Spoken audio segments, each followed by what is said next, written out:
আমাদের দাওয়াত ও তাবলীগের বিশ্ববিখ্যাত মুরব্বী হযরত মাওলানা আহমদ লাট সাহেব দামাত বারাকাতুহুমুল আলিয়া, তিনি বলছেন রাসূলুল্লাহ সাল্লাল্লাহু আলাইহি ওয়াসাল্লাম এবং সাহাবায়ে কেরামের প্রত্যেকের দিলের মধ্যে এই ফিকির ছিল কিভাবে আল্লাহ পাকের এক এক বান্দা জাহান্নাম থেকে মুক্তি পাবে, জাহান্নাম থেকে মুক্তি পাবে। দোস্ত, এটা ছিল নবীজির ফিকির, এটা ছিল সাহাবায়ে কেরামের ফিকির। একজন আল্লাহর বান্দা কিভাবে বেঁচে যাবে। নবী সাল্লাল্লাহু আলাইহি ওয়াসাল্লাম বলছেন, ওয়া আনা আখিযুন বিহুজাজিকুম। এটা আমি বুঝাইতে হবে, এটা তরজমা বুঝাইবার জন্য এইভাবে বুঝাই। আমি যদি আমার এই দোস্ত আবু হানিফ ভাই ও আমরা সাথী, ব্রাহ্মণবাড়িয়া দারুল আরকাম মাদ্রাসা আমরা একসাথে পড়ছি, অনেক মহব্বতের দোস্ত আমার। তো আমি দেখতেছি যে এখানে আগুনের মধ্যে সে নিজে ঝাঁপ দিতে চাচ্ছে, পড়তে চাচ্ছে।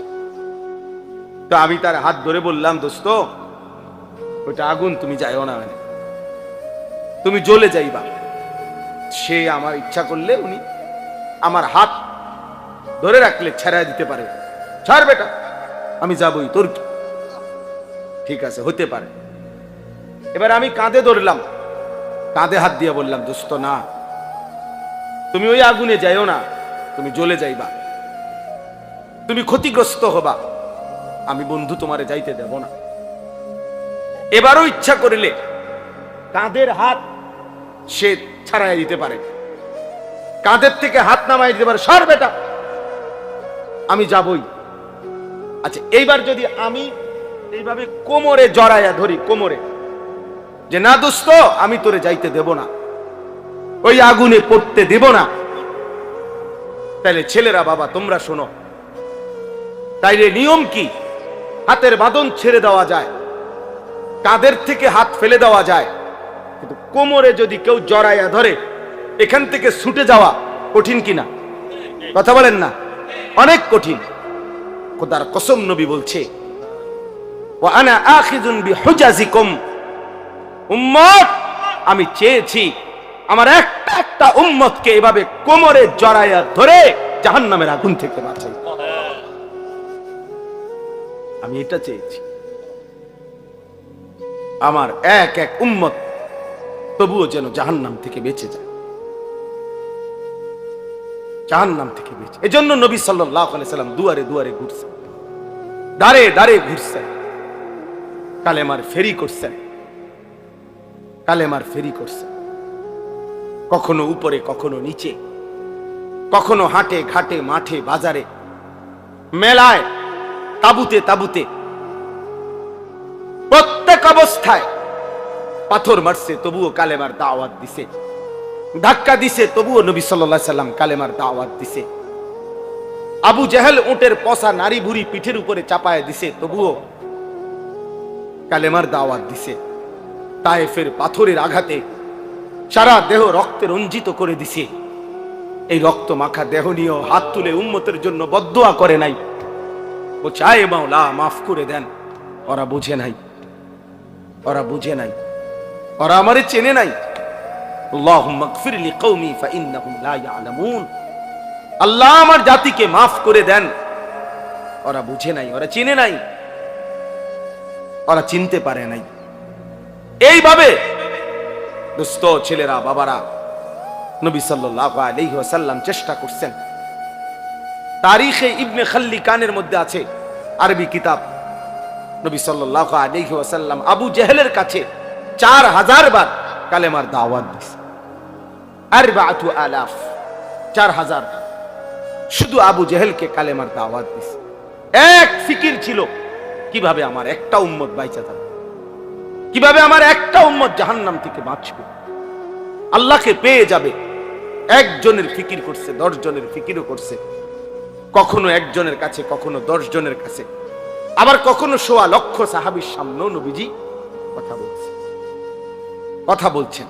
কবি আরশ पर कभी फरश पर, कभी उनके दर कभी दर बदर, गमे आशिकी तेरा शुक्रिया मैं कहां कहां से गुजर गया, कभी हो रास्तू में तन्हा कभी हो गुरूदे सहरा, मैं जुनू का हम सफर हो मेरा कोई घर नहीं। রাসূলুল্লাহ সাল্লাল্লাহু আলাইহি সাল্লাম যেন বলতেন এটা, মেরা কোই ঘর নেই है, আমার কোনো ঘর নাই, উম্মতের দুয়ারই আমার ঘর, উম্মতের দুয়ারই আমার ঘর। কবি হো রাস্তু মে তনহা, কখনো রাস্তায় আমি একাকী ঘুরছি, আল্লাহর কথা ফেরি করছি। কখনো শূন্য মরুভূমিতে একাই হাঁটছি, উম্মতের জন্যই চোখের পানি ফেলছি, চোখের পানি ফেলছি। এই জন্য ভাইয়া এই আজকের এই মাহফিলের ইন্তজাম যারা করছেন, আমার প্রথম কথা এটা, এই ফিকির কলিজার মধ্যে থাকতে হবে আমাদের। মুসলমানের এই নওজোয়ান এরা নামাজ পড়বে শতভাগ কোন দিন?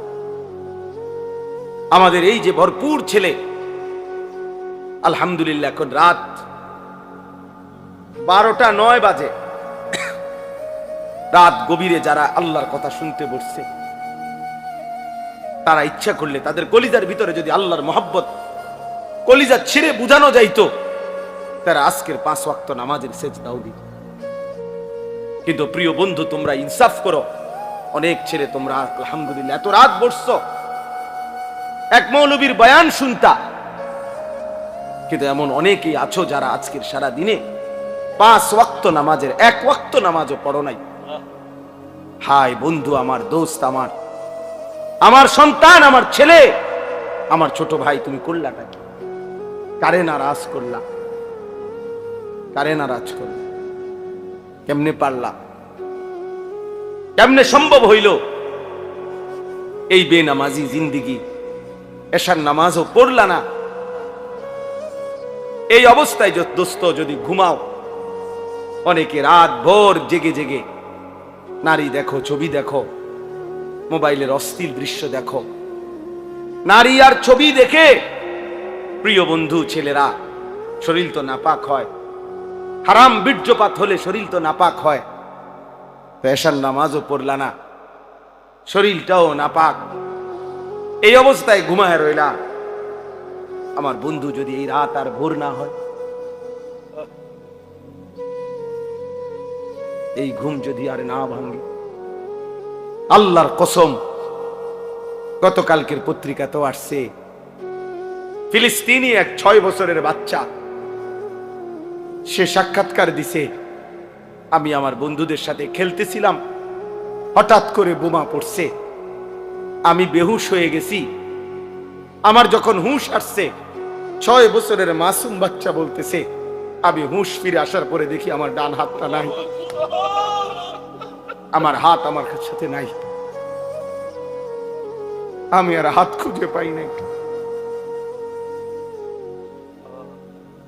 কত অনাথ, কত অসহায়, কত বাচ্চা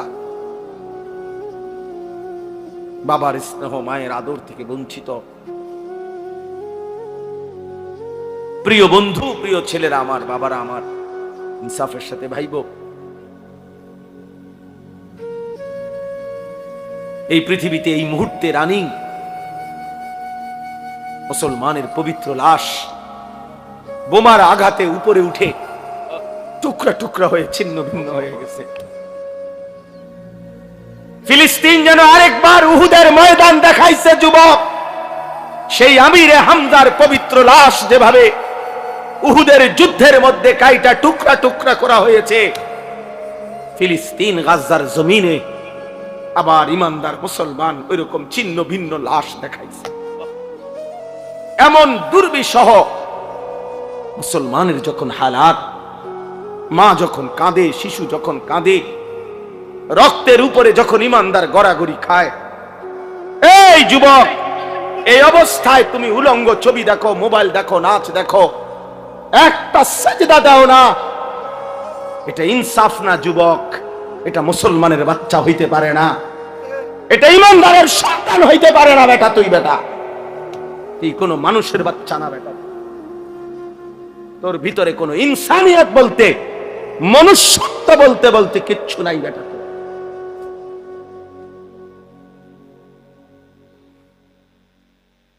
ওই জানোয়ার তোর চাইতে ভালো বেটা।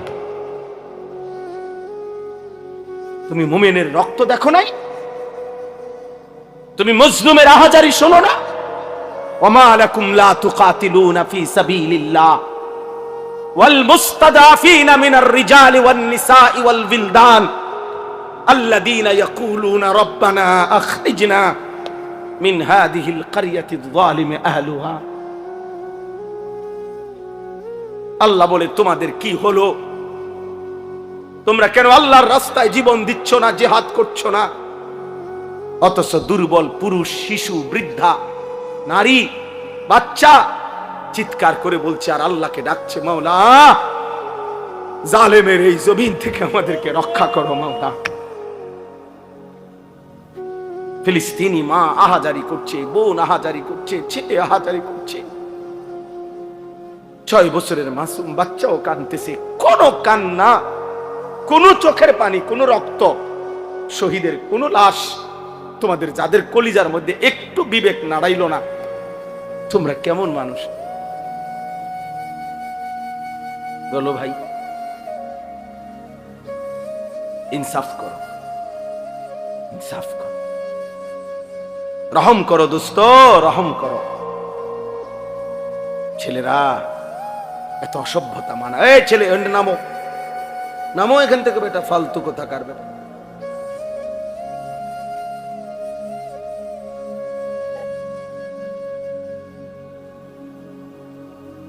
বলো মিয়া, ইনসাফ করো তোমরা।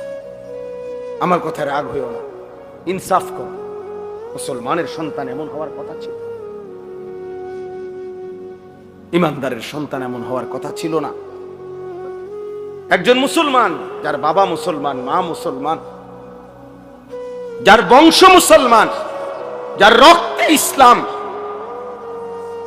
এইভাবে আল্লাহকে ভুলে কিভাবে? এইভাবে আল্লাহকে ভুলে, এইভাবে কিভাবে আল্লাহকে? আমি দাঁড় করাইতে পারবো তো ভাইয়া এখন? তোমরা যারা আজকের সারাদিনে 1 ওয়াক্ত নামাজ পড়ো নাই, আমি তো দাঁড় করাইতে পারো। চেহারা দেখলে বোঝা যায় বেনামাজিরে। মুসলমানের সন্তান, বাপ, কার মতো চুল রাখলা বাবা? যে বেঈমান তোমার মা আর বোনের উপরে জুলুম করছে, যে বেঈমান তোমার ইমানদার ভাইয়ের রক্তে জমি ভাসায় দিছে, তুমি তার মতো সাজলা? ছি ছি ছি।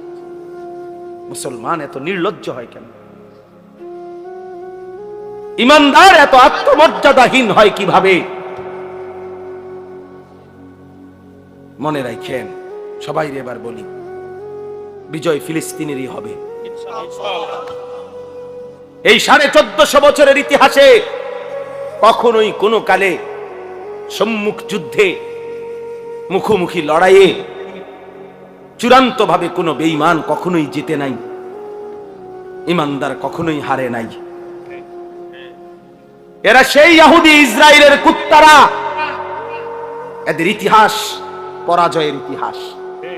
এরা মদিনার বনু নজির হেরে গেছে, এরা বনু কুরাইজা হেরে গেছে, এরা বনু কাইনুকা হেরে গেছে, এরা খায়বরের বেঈমান ইহুদি হেরে গেছে। এরা এই পৃথিবী বারবার দেখছে, আসমান ও জমিন বারবার সাক্ষী আছে, ইহুদি কুত্তারা কোনদিন পৃথিবীতে জিতে নাই, কোনদিন না ভাইয়া। জানো না তোমরা? আমরা ইতিহাস জানি, আলহামদুলিল্লাহ, কোনদিনও জিতে নাই, আজও জিতবে না, আজও জিতবে না ইনশাআল্লাহ। সময়ের ব্যবধান, সব জালেমের পতন একই সময়ে হয় না, একই সময়ে হয় না। কারো পতন 950 বছর পরে হইছে, কারো পতন 400 বছর পরে হইছে, কারো পতন 150 বছর পরে হইছে, কারো পতন সিরিয়ায় 48 বছর পরে হইছে, বাংলাদেশের জালেমের পতন 16 বছর পরে হইছে। অতএব এটাই সত্য, ইসরায়েলের কুত্তারাও হেরে যাবে ইনশাআল্লাহ। মনে রাখো জীবন,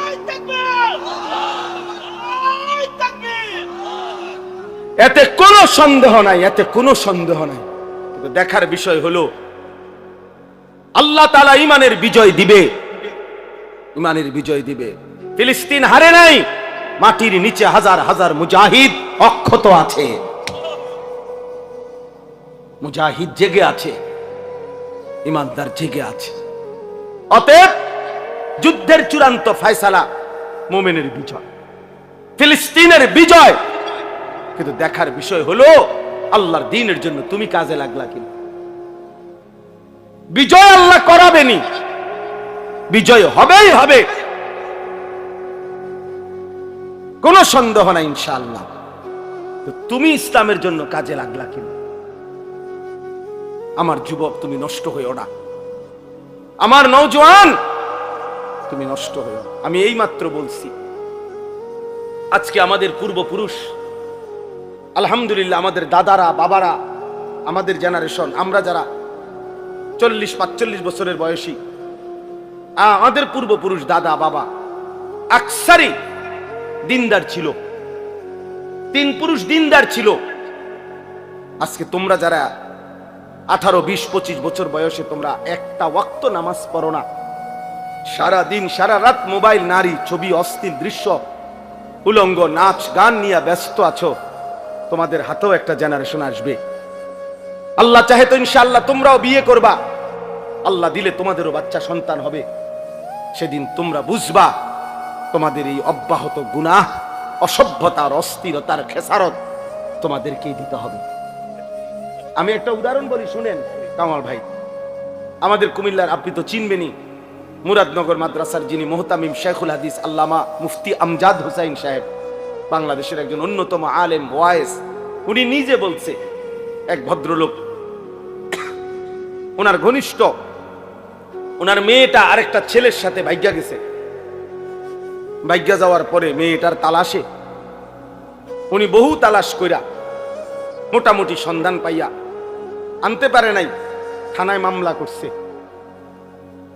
কসম আল্লাহর, উনি নিজে বলছে, ওই মেয়েটা মেয়ের বাবার কাছে চিঠি লিখছে, একটা চিঠি পাঠাইছে। চিঠির মধ্যে মেয়ে স্পষ্ট লিখছে, আপনারা দুইজন যে কাজটা করেছিলেন অবিকল আমি তো তাই করলাম, এখন আমার বেলায় পুলিশ পাঠালেন কেন? আমার বেলায় থানায় মামলা কেন? আপনারা বাপ মা তো ভাগ্যা গিয়েই বিয়ে করছেন,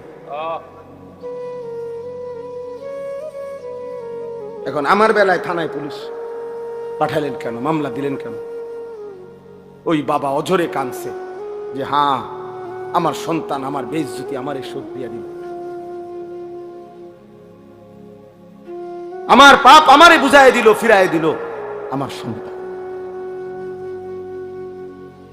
এই জন্য প্রিয় সন্তান, মনে রাখো, আমার কাছে আরবি কিতাব আছে, ইমাম ইবনে রাহমাতুল্লাহ আলাইহির কিতাব, আদ-দা ওয়াদ-দাওয়া কিতাবের নাম। এই কিতাব রোগ এবং তার ঔষধ, গুনাহের ব্যাপারে, অনেক গুনার ব্যাপারে উনি আলোচনা করছেন। তো ওইখানে জিনা, ব্যভিচার, নারীর সাথে অসভ্যতা, অশ্লীলতার ব্যাপারে যে আলোচনা করছেন, ওইখানে একটা বাণী আছে, আমি দাগ দিয়ে রাখছি। ইমাম শাফিঈ রাহমাতুল্লাহি আলাইহি বলছে, বিশ্ববিখ্যাত ইমাম, 4 মাযহাবের একজন ইমাম, হানাফি, শাফিঈ আমরা বলি না, এই ইমাম শাফিঈ রাহমাতুল্লাহ আলাইহির একটা বাণী, উনি বলছেন আজ-জিনা কারজুন।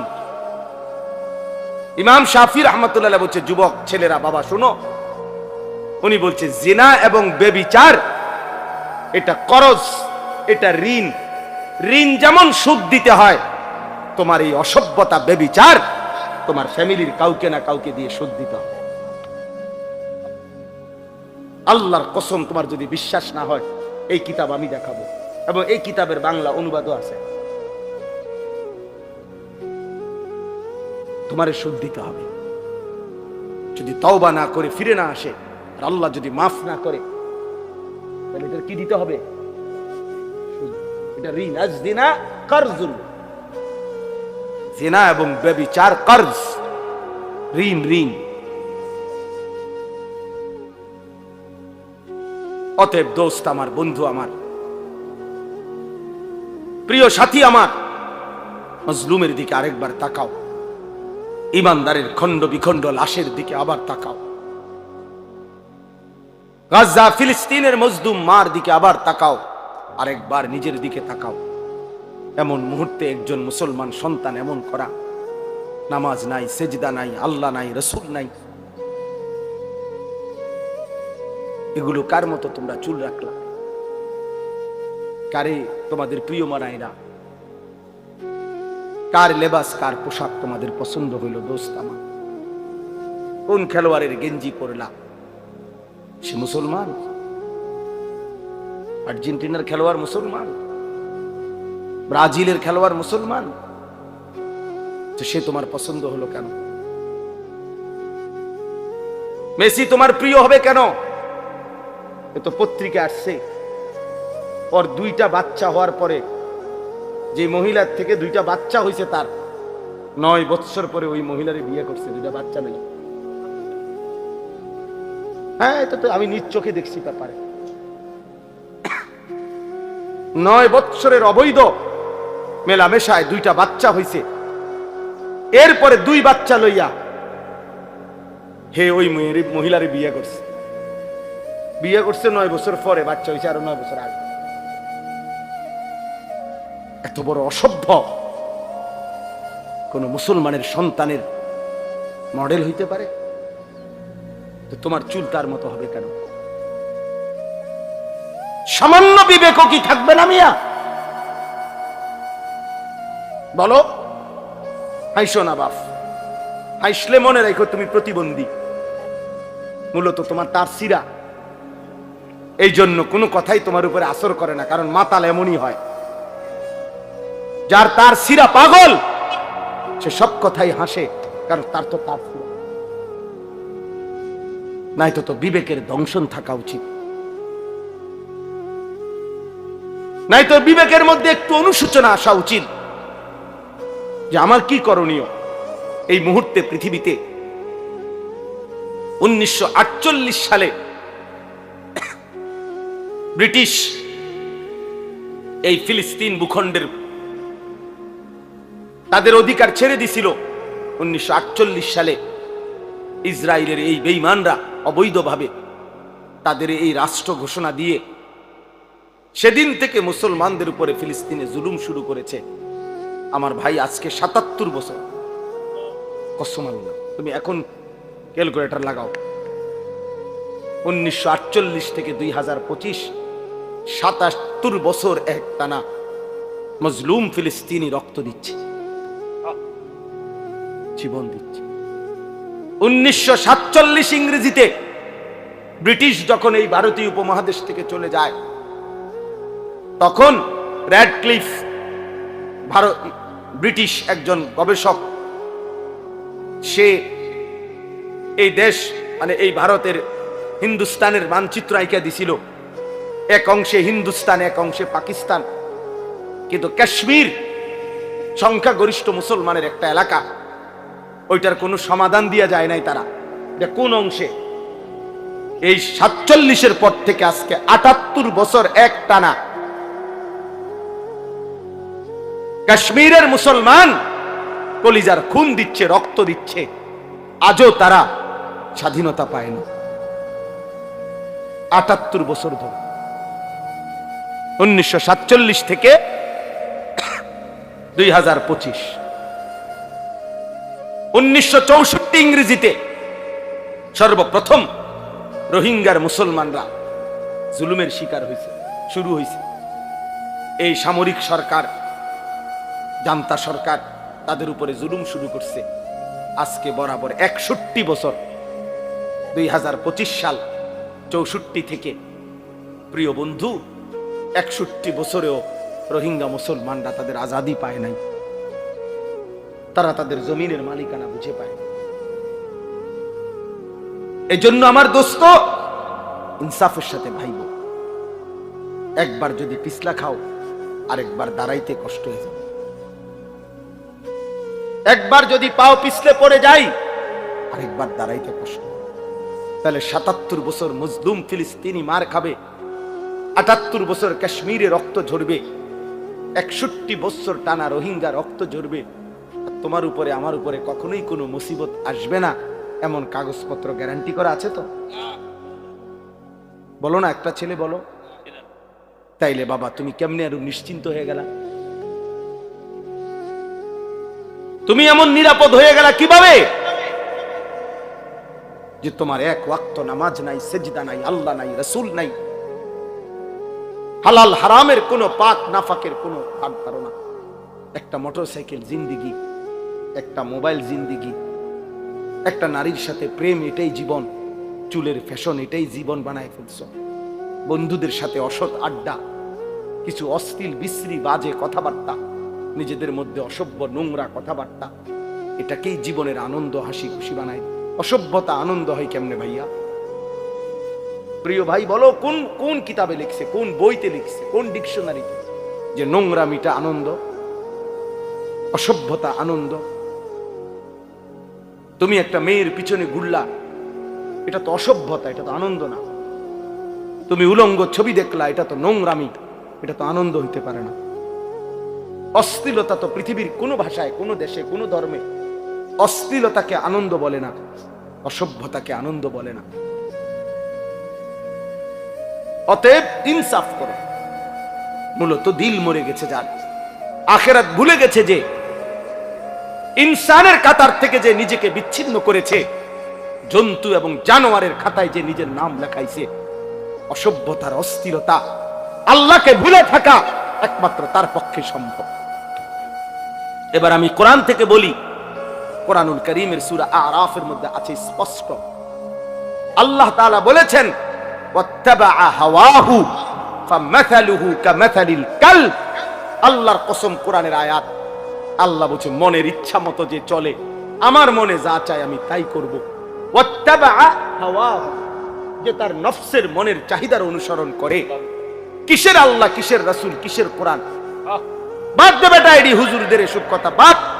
আমার মনে যা চাই তাই করব। চুল আমার ইচ্ছা মতো, জামা আমার ইচ্ছা মতো, পোশাক আমার ইচ্ছা মতো, মন চাইলে খাড়াইয়া মুতলাম, মন চাইলে বইয়া মুতলাম, মন চাইলে মানুষের মেয়েরে বিরক্ত করলাম, মন চাইলে সারা রাত উলঙ্গ ছবি দেখলাম, যা ইচ্ছা তাই করলাম। আমার বাবার সম্মান, মার সম্মান, কিচ্ছুর আমার কোনো পরোয়া নাই। আল্লাহর কসম, কোরআনে আল্লাহ বলছে, এমন জীবন যার, তার দৃষ্টান্ত কামাসালিল কালব, কুত্তার মতো, কুত্তার মতো, কুত্তার মতো। এই নাফরমান, এই জিন্দেগি কুত্তার জিন্দেগি, কুত্তার জিন্দেগি। এজন্য বেনামাজ জীবনে রাখিস, তোর জিন্দেগি কুত্তার জীবন। সেজদাবিহীন যুবক, মনে রাখিস তোর জীবন কুত্তার জীবন। সারা রাত উলঙ্গ ছবি দেখো যারা, নারী ছবি, মোবাইলের অস্থির দৃশ্য, মনে রাখিস বেটা তোর জীবন কামাসালিল কুত্তার জীবন, জানোয়ারের জীবন বেটা। এই একবার সুযোগ পাইছি, একবারই বললাম, আরেকবার আসতে হবে জরুরি, আরেকবার আসার কোনো প্রয়োজন নেই। আর যদি না বাঁচি, আরেকবার যদি বলার সুযোগ না পাই, একবারই বলব, প্রিয় বন্ধু ফিরে আসো। প্রিয় নওজওয়ান মুসলমানের এই বিপদে তুমি না দাঁড়াইলে কে দাঁড়াবে? আমাদের মালিককে যদি আমরা ডাক না দেই, আমাদের উপরে সাহায্য কেমনে আসবে? আমাদের মনিবের কাছে যদি আমরা কাঁদি না কাঁদি, আমাদের বিজয় আসবে কিভাবে? আমাদের প্রিয় নবী সাল্লাল্লাহু আলাইহি ওয়াসাল্লাম, এবার রাসূলুল্লাহ সাল্লাল্লাহু আলাইহি ওয়াসাল্লামের জিন্দেগি শুনেন। সবাই শুনতেছেন? ছেলেরা, বাপ তোমরা শুনতেছো? বাপ ভাবতে শিখো ভাইয়া। যত ধমকেই দেই, যত শক্ত কথাই বললাম, দোস্ত, আল্লাহর কসম আমি এই বুক চিরে দেখাবো, আমি তোমারে ভালোবাসি। আমার জিন্দেগি ছেলেদের জন্য, নওজওয়ানের জন্য, আমার জিন্দেগি, এটা আমার সাধনা, এটা আমার মেহনত, এটা আমার ফিকির, ফিকির আমার। আল্লাহর নবী সাল্লাল্লাহু আলাইহি ওয়াসাল্লাম মাত্র 313 জন সাহাবীকে নিয়ে বদরের যুদ্ধে যখন যুদ্ধের ময়দানে দাঁড় করাইছে, 1000 কাফেরের মোকাবেলায়, হাদিসে স্পষ্ট আছে, নবীজি সাল্লাল্লাহু আলাইহি সাল্লাম তখন সাহাবীদেরকে বললেন, তোমরা দাঁড়াও, যারে যেমনে দাঁড় করাইছি দাঁড়াও, তবে আমি আদেশ না দেওয়া পর্যন্ত যুদ্ধ শুরু করবা না। কথা বুঝছেন কিনা? এই কথা বলে আল্লাহ নবী সাল্লাল্লাহু আলাইহি সাল্লাম পিছনের দিকে আসছে, একটু পিছনের দিকে আসছে আর কি। আয়েশা পাহাড়ের টিলায় নিচে, পাহাড়ের চূড়ার নিচে আল্লাহ নবী সাল্লাল্লাহু আলাইহি ওয়াসাল্লাম সিজদা করছে। সিজদা দিয়ে এক টানা কাঁদতে শুরু করছে। নবী সাল্লাল্লাহু আলাইহি সাল্লাম অঝরে চোখের পানি ফেলতেছেন এই বদরের প্রান্তরে।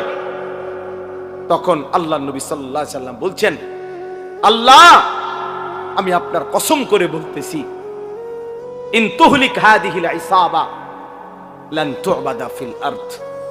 মাওলা আমার সামান্য পুঁজি, আমার গত 13 বৎসর, আমার গত 13 বৎসরের মক্কার মেহনত, মদিনার 6 মাস বা 1 বছর, আমার এই 14 বছরের কাছাকাছি সময়ের মেহনতে আমার এই 313 জন সাহাবী, আমার পুঁজি আমি দাঁড় করাইছি ময়দানে। এই ছোট্ট সৈন্য আমার অল্প কয়টা লোক, আজ যদি বদরের এই প্রান্তরে আপনি যদি আমার এই সামান্য বাহিনী শেষ করে দেন, এরা যদি শহীদ হয়ে যায়, তো মনে রাখেন মাওলা লান তুবাদা ফিল আরদ, আপনার জমিনে আর আপনাকে ইবাদত করার কেউ থাকবে না। আমার পুঁজি তো 313 জন, ওরা যদি শহীদ হয়ে যায় সবাই, আপনার সেজদা দিবে কে? আপনার গোলামি করবে কে? এইভাবে আল্লাহ নবী সাল্লাল্লাহু আলাইহি সাল্লাম অঝরে কাঁদতেছিলেন আর বলতেছিলেন, আহাজারি করতেছিলেন। আল্লাহ রাব্বুল আলামিন ঠিক তখন জিব্রাইল পাঠাইয়া নবী সাল্লাল্লাহু আলাইহি সাল্লামকে সরাসরি জানায় দিবেন, বন্ধু ফাস্তাজাবা লাহুম রাব্বুহুম, আপনার দোয়া আমি কবুল করেছি। আমি আল্লাহ আসমান থেকে এই মুহূর্তেই জিব্রাইলের নেতৃত্বে 1020 ফেরেশতার কাফেলা আপনার সাহায্যে পাঠাচ্ছি। আন্নী মুমিত্তুকুম বিআলফিন মিনাল মালাইকাতি মুরদিফিন, আমি এক্ষুনি পাঠাচ্ছি। আপনার সাথে আপনার সাহাবীদের সাথে কাঁধ মিলিয়ে ফেরেশতারা যুদ্ধ করবে। বদরের যুদ্ধে আল্লাহ তাআলা মুমিনের বিজয় দান করছেন, বিজয় দান করছেন। তাহলে এই জন্য ভাইয়া, প্রিয় ভাই আমার, রাসূলুল্লাহ সাল্লাল্লাহু আলাইহি ওয়াসাল্লাম চোখের পানি ফেলছেন আল্লাহ নবী সাল্লাল্লাহু আলাইহি ওয়াসাল্লাম। আজকে আমরা তো কমপক্ষে চোখের পানিটা তো ফেলতে পারি। এই মুহূর্তে আমরা যদি গাজা যাইতে তো চাই, যাওয়ার জন্য কসম আল্লাহর, শুধু এই মাহফিলে বলতেছি না, একাকিত্ব মালিকের কাছে 1000 বার বলছি, মালিক যদি এই জান তোমার পছন্দ হয় তো এই জান নিতে রাজি আমি, তবুও মজলুমকে বাঁচায় দাও। যে সারা বাংলাদেশ ব্যাপী যখন মিছিল হয়েছে, আমাদের সবাই আমরা মিছিল করছি, আলহামদুলিল্লাহ আমরাও মিছিলে গেছি, আমরাও মিছিল। আমার ছোট ছেলে, আমার 2 ছেলে, আমার বড় ছেলে 13 বছর, ওরে আমি সাথে নিছি। তো আমার 7 বছরের ছোট ছেলে, এই যে আমাদের সারা দেশ একসাথে যে মিছিল করলাম আমরা, 7 বছরের ছেলে ওই ধারায় আছে। তা আমি বললাম, আব্বা তুমি ছোট মানুষ, তুমি যাইও না।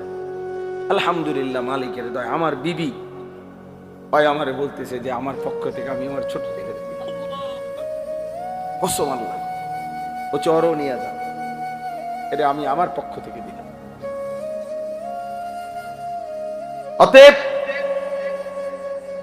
আমি এই মাত্র বলছি, রাসূলুল্লাহ সাল্লাল্লাহু আলাইহি সাল্লামের একজন মহিলা সাহাবী হযরত আয়েশা রাদিয়াল্লাহু তাআলা আনহার বড় বোন হযরত আসমা রাদিয়াল্লাহু তাআলা আনহা, ওনার ছেলে ছিলেন আব্দুল্লাহ ইবনে জুবায়ের রাদিয়াল্লাহু তাআলা আনহু, বিখ্যাত সাহাবী। সর্বশেষ উনি যখন হাজ্জাজ ইবনে ইউসুফের বিরুদ্ধে যুদ্ধ করার জন্য বের হইতেছিল, শেষবারের মতো দুশমনের মোকাবেলায় যুদ্ধে যাওয়ার সময় ওনার আম্মা এই আসমা হযরত আবু বকর সিদ্দিক রাদিয়াল্লাহু তাআলা আনহুর মেয়ে, উনি তখন 90 ঊর্ধ্ব বয়স, উনি চোখে দেখতেন না, অন্ধ হয়ে গেছিলেন। এই মহিলা আসমা আবু বকর রাদিয়াল্লাহু তাআলা আনহুর কন্যা, মানে আয়েশা রাদিয়াল্লাহু তাআলা আনহার বোন। তো আব্দুল্লাহ ইবনে জুবায়ের ওনার ছেলে, উনি যুদ্ধে যাবে, শেষবারের মতো মার কাছে আসছে বিদায় নিতে। মা রে আয়েশা বলছে, মা আমার এই শেষবারের মতো দোয়া করে দাও, আমি শহীদ হওয়ার জন্য দুশ্মনের মোকাবেলায় যাচ্ছি। তো মা তো চোখে দেখে না, আমরা নিজে উর্দু কিতাবে পড়ছি। উনি কাছে আসছে, মা উনারে কাছে আসতে কইছে, তো কাছে আসছে, আর হযরতে আসমা চোখে দেখেন আমি হাত বাড়াইছে ছেলের গায়ে দোয়া করার জন্য, হাত লাগাইয়েই হাত সরাই ফেলছে। সাথে সাথে হযরত আব্দুল্লাহ ইবনে জুবায়ের অবাক হয়ে গেছে যে আমার মা আমার গায়ের থেকে হাত সরাই ফেললো কেন। ওনার আম্মা আসমা 90 বছরের ঊর্ধ্বে যার বয়স, মুসলিম নারী, সেই মা বলতেছে, আব্দুল্লাহ তুমি না শহীদ হওয়ার জন্য যুদ্ধে যাচ্ছ বললা? বলছে হ মা, শহীদ হওয়ার জন্যই তো যাচ্ছি। হযরত আসমা বলছে, তাহলে সন্তান আমার লোহার বর্ম গায়ে দিলা কেন? লোহার পোশাক গায়ে দিলা কেন? যদি বলো শহীদ হবা, তাহলে গায়ে লোহার পোশাক পরলা কেন? তুমি না বলে শহীদ হবা, খোলো এই পোশাক, আল্লাহর জন্য জান দিয়ে দাও। তো পোশাক খুলে ফেলছে উনি। এরপরে খালি জামায়, শুধু স্বাভাবিক জামা দিয়ে যুদ্ধ করে হযরত আব্দুল্লাহ ইবনে জুবায়ের শাহাদাত বরণ করছে। আরে শোনো যুবক, আমি উর্দু কিতাবে এই ঘটনাও পড়ছি। আল্লাহর নবী সাল্লাল্লাহু আলাইহি সাল্লামের একজন সাহাবী ছিল হাবিব ইবনে যায়েদ, হাবিব ওনার নাম। নবী সাল্লাল্লাহু আলাইহি সাল্লামের এই সাহাবীকে একজন মিথ্যা নবী দাবিদার, সর্বপ্রথম যে নিজেকে মিথ্যুক নবী দাবি করছিল নবী সাল্লাল্লাহু আলাইহি সাল্লামের ইন্তেকালের কয়েকদিন আগে, তার নাম হলো মুসাইলামা, মুসাইলামাতুল কাজ্জাব। এ তখন নবীজি তখন জীবিত, একেবারে লাস্ট টাইম। এই সময় সে নিজেকে মিথ্যা নবী দাবি করছিল। এই মিথ্যুকের অনুসারী যে কয়েকজন, তারা ঘটনাচক্রে এই রাসূলুল্লাহ সাল্লাল্লাহু আলাইহি সাল্লামের মাত্র 16 থেকে 17 বছর বয়সী হাবিব ইবনে যায়েদ এই সাহাবীকে বন্দী করছে, আটকাইয়া ফেলছিল। আটকাইয়া যখন মুসাইলামা ওই মিথ্যুক ভণ্ড নবী দাবিদারের কাছে আনছে, তো ওই বেঈমান মুসাইলামা ওনার এই সাহাবী হাবিবকে, সুন্দর চেহারা, 17 বছরের ছেলে, নবীজির সাহাবী, ওনাকে বলছে, হাবিব তুমি একবারের জন্য শুধু বলো আমি মুসাইলামা আল্লাহর নবী। এই তখন হযরত হাবিব বলছে, আল্লাহর কসম, আশহাদু আন্না মুহাম্মাদান রাসূলুল্লাহ ওয়া আনতা কাদ্দাব, আমি সাক্ষ্য দিচ্ছি মুহাম্মদ সাল্লাল্লাহু আলাইহি সাল্লাম তিনি আল্লাহর রাসূল আর তুই মিথ্যুক। কিতাবে আছে বন্ধু, এই মুসাইলামা ওনার ডান হাত কেটে ফেলে দিছে, বলছে এবার বল। বলছে লা আনতা কাজ্জাব বাল মুহাম্মাদুর রাসূলুল্লাহ সাল্লাল্লাহু আলাইহি সাল্লাম। বাম হাত কেটে ফেলে দিছে, বলছে এবার বল। বলছে লা আনতা কাজ্জাব। ডান পাও কেটে ফেলে দিছে, বলছে এবার বল লা আনতা কাজ্জাব। বাম পাও কেটে দিছে, উনি এবারও বলছে লা আনতা কাজ্জাব, তুই মিথ্যাবাদী। শেষ পর্যন্ত জিহ্বা টেনে ছিঁড়ে ফেলছে, শরীরটা কাইটা টুকরা টুকরা করে, খোদার কসম বুটি বুটি পিস পিস বানায় ফেলছে, গোশতের টুকরার মতো। এরপরে হযরত হাবিব ইবনে যায়েদের পবিত্র লাশকে টুকরা টুকরা করে ছিন্ন ভিন্ন করে ফেলে দিছে। আমরা ওই কিতাবে পড়ছি, ওনার এই খবর মদিনায় আসছে যে ওনারে যে এভাবে নির্মম ভাবে শহীদ করছে। তখন ওনার মা ছিল মহিলা সাহাবী, ওনার আম্মাও মহিলা সাহাবী, উম্মে আম্মারা ওনার মায়ের নাম। এই উম্মে আম্মারা তিনি ওনার কাছে আইসা লোকেরা শুনাইছে, মা তোর ছেলে হাবিব মুসাইলামার বাহিনীর হাতে শাহাদাত বরণ করছে, কিন্তু উনারে বলছে, মা তোর ছেলের মৃত্যু বড় নির্মম মৃত্যু হইছে। মুসাইলামা একটা একটা করে অঙ্গ কাইটা কাইটা টুকরা টুকরা করে একেবারে পিস পিস বানায় ফেলছে, কিন্তু তোমার সন্তান একবারের জন্য মদিনার রাসূলকে অস্বীকার করে নাই, মুসাইলামাকে 1 সেকেন্ডের জন্য নবী মানে নাই। বারবার তোমার সন্তান শেষ নিঃশ্বাস পর্যন্ত মদিনা ওয়ালার নাম বলে গেছে। এই তখন আমরা কিতাবে পড়ছি, ওই মহিলা, ওই সাহাবীর মা একটা চিৎকার দিয়া সবার সামনে বলছে, লিহাদাল ইয়াউম আরদাতুহু, মদিনাবাসী আল্লাহর কসম এমন একটা দিনের জন্যই আমি আমার সন্তানকে বুকের দুধ খাওয়াইছি।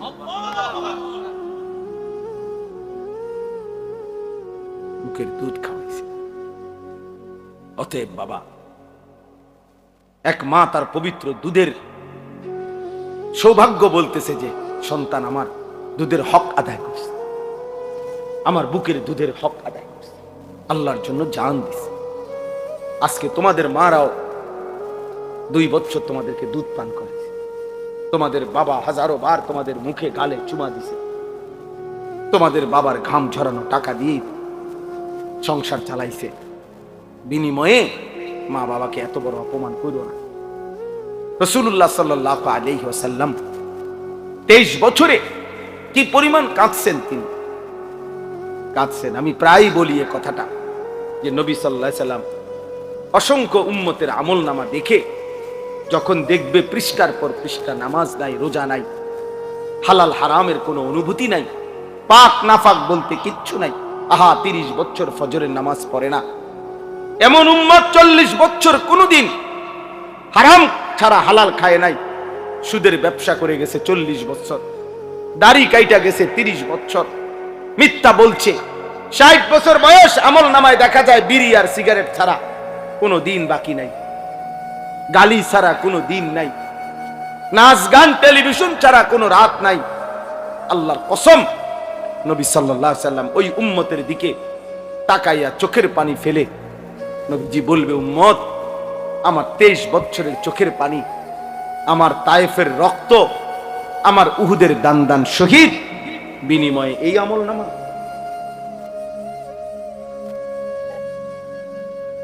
এই আমল নামা।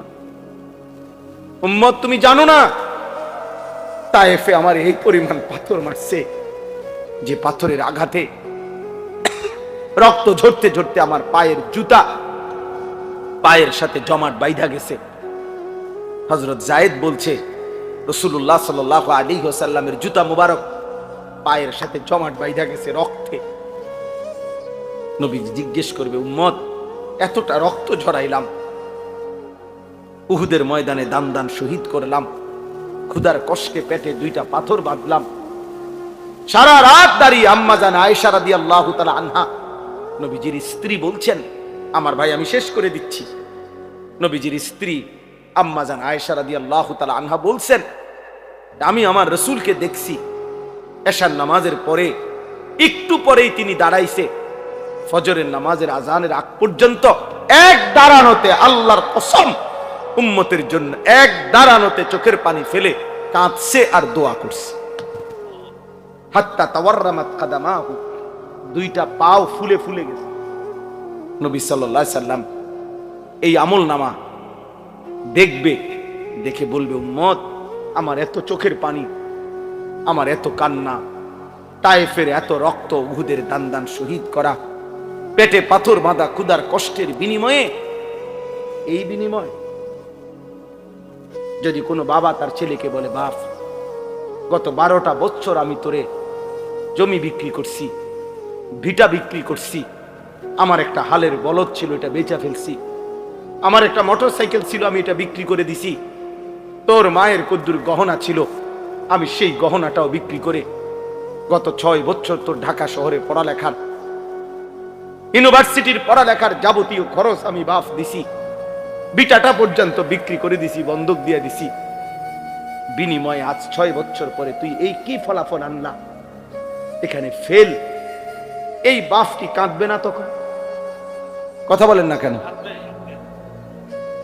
নবী সাল্লাল্লাহু আলাইহি সাল্লাম তো জিজ্ঞেস করবে, উম্মত, আমার 23 বছরের চোখের পানি, রক্ত, আমার ক্ষুধার কষ্টের বিনিময়ে এই তোমার চুল, এই তোমার পোশাক, এই তোমার আমল নামা, কি জবাব দিবেন? হ্যাঁ, কি বলে? এইখানে এই আয়াত আমি পড়ছি, এই আয়াত রাসূলুল্লাহ সাল্লাল্লাহু আলাইহি সাল্লামের জন্মেরও বহু আগে হযরত ইব্রাহিম আলাইহিস সালাম তিনি আল্লাহর কাছে দোয়া করছেন, আল্লাহ, আমি সারাটা জীবন আমি আপনার কাছে আমার ভালোবাসা মহব্বতের পরীক্ষা দিছি।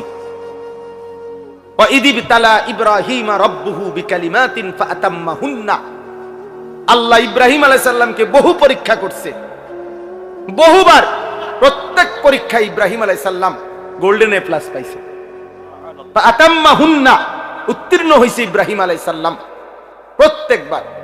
ছোট্টবেলা থেকে নিয়ে এই যতবার পরীক্ষা করছে, প্রতি পরীক্ষায় উত্তীর্ণ হওয়ার পর তাফসীর মাআরিফুল কোরআনে আমি পড়ছি আল্লাহ তাআলা 70 বার ইব্রাহিম আলাইহিস সালামকে মোট পরীক্ষা করছে।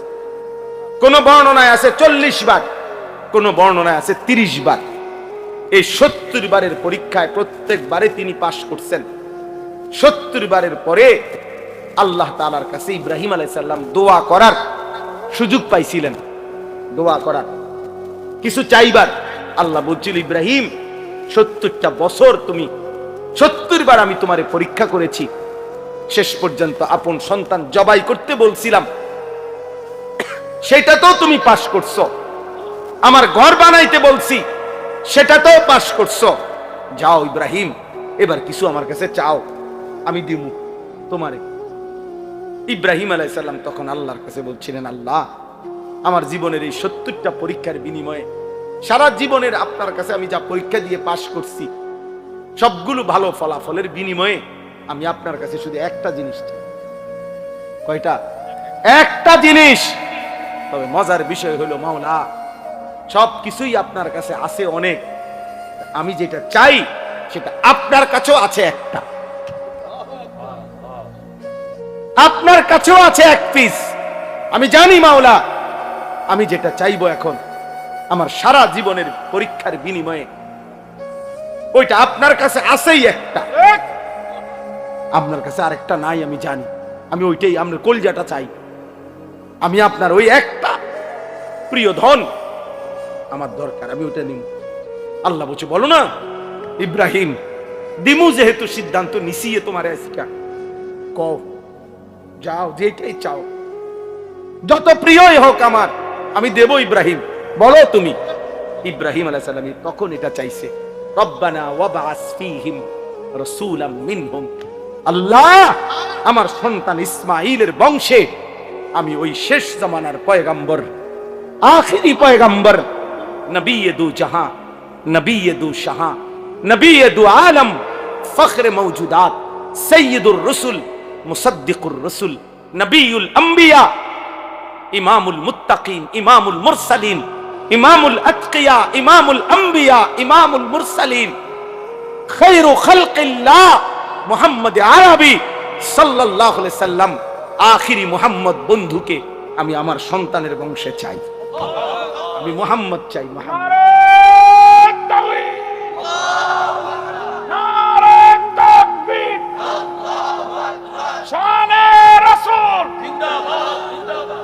বুঝছুনি ভাইয়া? রব্বানা ওয়াবআস ফীহিম রাসূলাম মিনহুম, আল্লাহ, আমি ওই কলজাটা চাই, আমি আখিরি রাসূল চাই, শেষ পয়গম্বর চাই, আমি বন্ধু মুহাম্মদকে চাই সাল্লাল্লাহু আলাইহি ওয়াসাল্লাম। এখন নবী সাল্লাল্লাহু আলাইহি ওয়াসাল্লাম আখিরি নবী, নবী মুহাম্মদ সাল্লাল্লাহু আলাইহি ওয়াসাল্লাম মহান আল্লাহ পাকের কাছে কয়জন? একজন। হুসনে ইউসুফ দমে ঈসা, ইয়াদে বাইদা দারি, আঁচে খুবা হামা দারন, তু তনহা দা। আল্লামা ইকবাল বলছে, হে নবী মুহাম্মদ, ১৬ লক্ষ আম্বিয়ার, সব নবী, সব রাসূলের যত গুণ, যত বৈশিষ্ট্য, যত মুআজিজা, সব আলাদা আলাদা করে খুঁজে দেখছি, আপনি একা বন্ধু, আপনার মাঝে সব একসাথে খুঁজে পেয়েছি। আছে খুবা হামা দারান, তু তনহা দারি, আপনি একাই সব, আপনি একাই সব, আপনি একাই সব।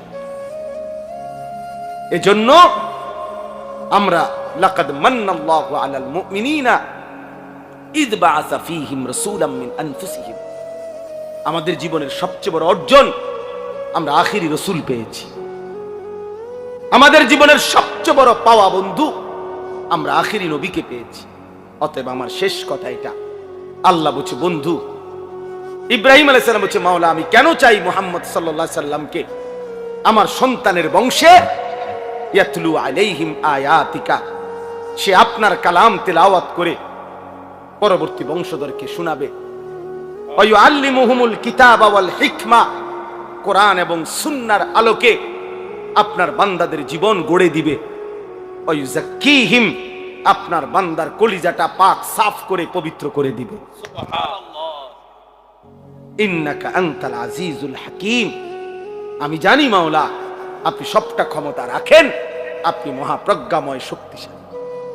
এজন্য এই আয়াত পড়ার উদ্দেশ্য হলো এই শেষ কথা আমার, আমরা শ্রেষ্ঠতম নবীর উম্মত, আখিরি রাসূলের উম্মত। অতএব আমাদের ঈমান, আমাদের আমল, আমাদের তাকওয়া, আমাদের ইখলাস আরো বেশি হওয়া উচিত। শেষ জামানার নবী, আখিরি নবীর উম্মত হিসাবে আমাদের আত্মমর্যাদা আরো বেশি হওয়া উচিত। এজন্য প্রিয় যুবক বাবা, পর্দার আড়ালের মা বোন, এত বড় শ্রেষ্ঠতম নবী পেয়ে আমরা যদি জিন্দিগিটা এভাবে নষ্ট করে দেই, এটা উচিত না, এটা ইনসাফ না। এজন্য আমি অনুরোধ করছি, আজকে এই রাত গভীরে তোমরা যারা কিশোর নওজোয়ান এতটা কষ্ট করে এত রাত অবধি বসে রইলা, আমি তোমাদের কাছে অনুরোধ করি ভাইয়া, মাথার চুল থেকে পায়ের নখ পর্যন্ত তুমি যেহেতু সুন্দর নিজেকে সাজাইতে চাও, আমিও বলি তুমি সুন্দর হও, কিন্তু সেই সৌন্দর্য নিজেকে যেহেতু সুন্দর করতে চাও, আল্লাহর কসম প্রিয় নবী সাল্লাল্লাহু আলাইহি সাল্লামের চাইতে সুন্দর এই কায়নাতে আর কেউ হইতে পারে। অতএব সুন্দরী যেহেতু পছন্দ, তাহলে রাসূলুল্লাহ সাল্লাল্লাহু আলাইহি সাল্লামের সৌন্দর্য গ্রহণ করা এটাই সবচেয়ে বেশি বুদ্ধিমান এবং বিবেকবানের উচিত। কারণ প্রিয় নবী সাল্লাল্লাহু আলাইহি সাল্লাম তিনি হাসলেও সুন্দর, তিনি কাঁদলেও সুন্দর, তিনি হাঁটলেও সুন্দর, তিনি বসলেও সুন্দর। হাজারো সাহাবী নবী সাল্লাল্লাহু আলাইহি সাল্লামের সৌন্দর্যের বর্ণনা দিয়েছেন। নারীরা, পুরুষেরা, সাহাবীরা সবাই নবীজির সৌন্দর্যের প্রমাণ করছেন। 1450 বছর ধরে আপনজন দুশ্মন সবাই নবীজির জীবনী গবেষণা করছে। ইমানদারের কাছেও তিনি শ্রেষ্ঠ, পৃথিবীর সমস্ত কাফের বেঈমানের কাছেও আল্লাহ রাসূল সাল্লাল্লাহু আলাইহি সাল্লাম শ্রেষ্ঠ। তাহলে তিনি বন্ধুর কাছেও শ্রেষ্ঠ, তিনি দুশ্মনের কাছেও শ্রেষ্ঠ।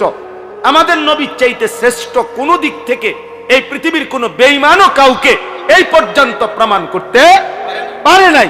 তাইলে শ্রেষ্ঠতম রাসূল আমার থাকতে তুমি বেঈমানের মতো সাজবা কেন? কেন তুমি সুন্নাত ছেড়ে দিবা? কেন তুমি আল্লাহর রাসূল সাল্লাল্লাহু আলাইহি সাল্লামকে ছেড়ে দিবা? অতএব একটা যুবক যদি বোঝো, আমি তোমার জন্য বললাম, আমি একজনের জন্য বললাম, একজন। আল্লাহ তাআলা আমাদের প্রত্যেককে কবুল করে নেন।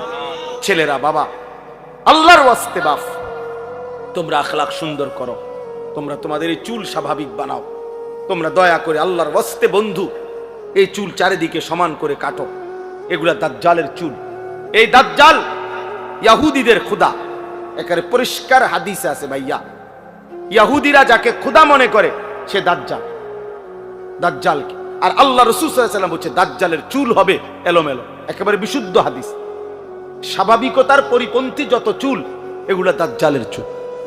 খোদার কসম, রব্বে কাবার কসম, এই মসজিদের ঘরের মালিকের কসম, আল্লাহ রাসূল সাল্লাল্লাহু আলাইহি সাল্লাম বলেছে দাজ্জালের চুল হবে স্বাভাবিকতার পরিপন্থী। এজন্য এই চুল রাখো না, এই চুল রাখো না, তুমি দুশ্মনের খপ্পরে পড়ে যাবে। দয়া করে ফিরে আসো, নামাজ পড়ো, 5 ওয়াক্ত নামাজ, ফজরের নামাজ পড়ার চেষ্টা করো। ইনশাআল্লাহ তোমাদের হাতেই আগামী দিনের ইসলামের বিজয় হবে। হ্যাঁ হ্যাঁ, যেই যুবকের হাতে যদি, নওজোয়ানের হাতে যদি জালেম ভাগতে পারে, নওজোয়ানের হাতে কালেমার পতাকা উড়বে ইনশাআল্লাহ। বাংলাদেশেও ইসলামের পতাকা উড়বেই ইনশাআল্লাহ। এজন্য আমি উদাত্ত আহ্বান জানিয়ে আজকের এই সুন্দর আয়োজন শেষ করলাম। আল্লাহ তাআলা আমাদের সকলকে ঈমান, আমল, তাকওয়া, রাসূলুল্লাহ সাল্লাল্লাহু আলাইহি ওয়াসাল্লামের সুন্নাতের মুহাব্বত দান করেন। আমিন। সুবহানাল্লাহি ওয়া বিহামদিহি।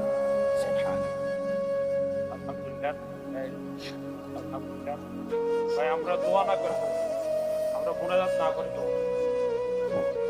আলহামদুলিল্লাহ, আমাদের সাংবাদিক পূর্বরা হাজী মোহাম্মদ জিলুন মিয়া মা বাবা কর্মসূচির স্মরণে আজকের দোয়া মাহফিলের এই পর্যায়ে শেষ হয়েছে। এবং মুনাজাত করবেন আমাদের পূর্বরা যুব সমাজ আরেকটা উদ্যোগ নিয়েছে।